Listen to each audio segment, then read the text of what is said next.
With the release of Femap version 2021.1, Siemens Digital Industry Software has added support for MSc Nastran Solution 400.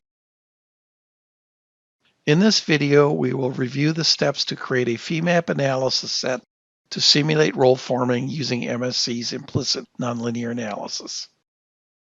Femap supports the following Solution 400 hyperelastic materials under the other material types: Mooney-Rivlin, Hyperfoam, Ogden, and Aruda-Boyce. Femap version 2021.1 has also added support for the Solution 400 cohesive material used to model composite ply delamination using cohesive elements. Property extensions are used for the assignment of geometric and material nonlinearity to properties. For MSc Solution 400, these are used in lieu of element formulations and are referred to by MSc as secondary or auxiliary property options. Assign property extensions by clicking the Define Property Extension icon in the Define Property dialog box. The Solution 400 elements that can be assigned property extensions are rod, bar, beam, plate, plane strain, laminate plate, axisymmetric, solid cohesive, and solid laminate. In this Femap model simulating a metal roll forming operation, there are connectors between the 3 die rollers and the material blank. The material blank is a nonlinear plastic material, and the dies are driven using 2 rigid elements to tie the rotation of the drive roller to the other 2 rollers. We are now ready to define a Femap analysis set for a MSc Solution 400 simulation. We'll begin by creating a new analysis set.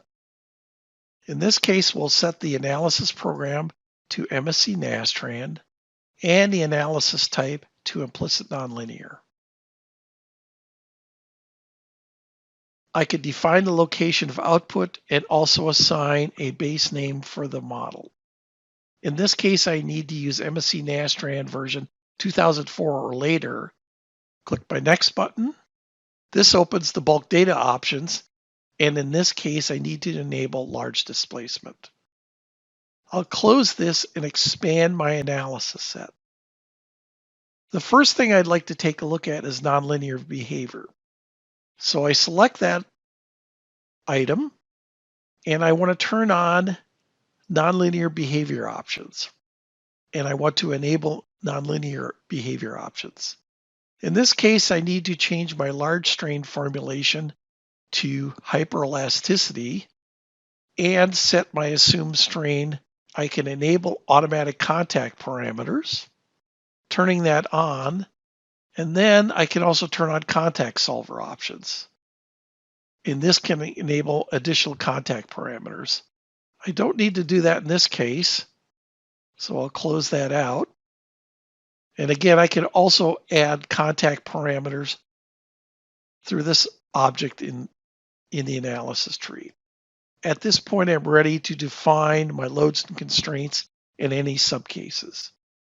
So I'll click on Master Requests and Conditions, edit that, select my analysis type. I have the option to do statics, normal modes, or transient.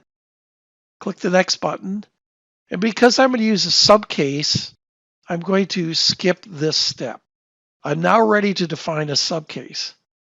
So I'll create a new subcase, again, use statics, and we'll call this the die engagement. And because I'm going to use analysis steps, I'm going to skip the NL step again in this case. Click OK. And now I go to where my analysis steps are defined.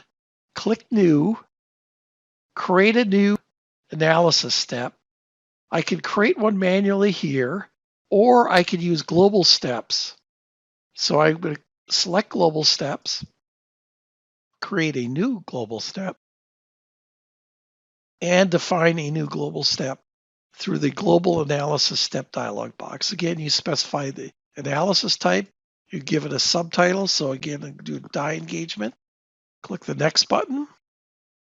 And now I can set up my step parameters. In this case, I want to set my nonlinear to severely nonlinear. I can set up my maximum minimum iterations as well as my maximum bisections. In this case, I also could set my increment type. I could do arc length. And when I click on that, I can set the arc length load stepping parameters. But since this is statics, I can use the adaptive as well. I get to hit the increment parameters, set my control for my adaptive load stepping. In addition, I can click the criteria button and set up user criteria parameters using strain, stress, temperature, displacement, or rotation.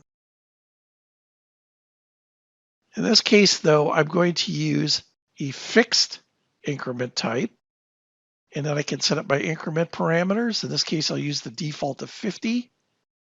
And if I want to, I can set up any mechanical analysis parameters. I have my control parameters defined, and now I need to define my boundary conditions. So I'll select my constraints and loads, any of these other options, any of these other sets. And in addition, I'm going to say I'm going to use all three connectors.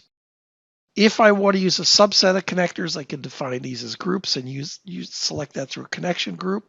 Also set my B contact options. And then set my output requests. So I'll use displacement, force, stress, and strain. I've got that completed. And now that is assigned to my analysis set. So now I'm ready to run my simulation.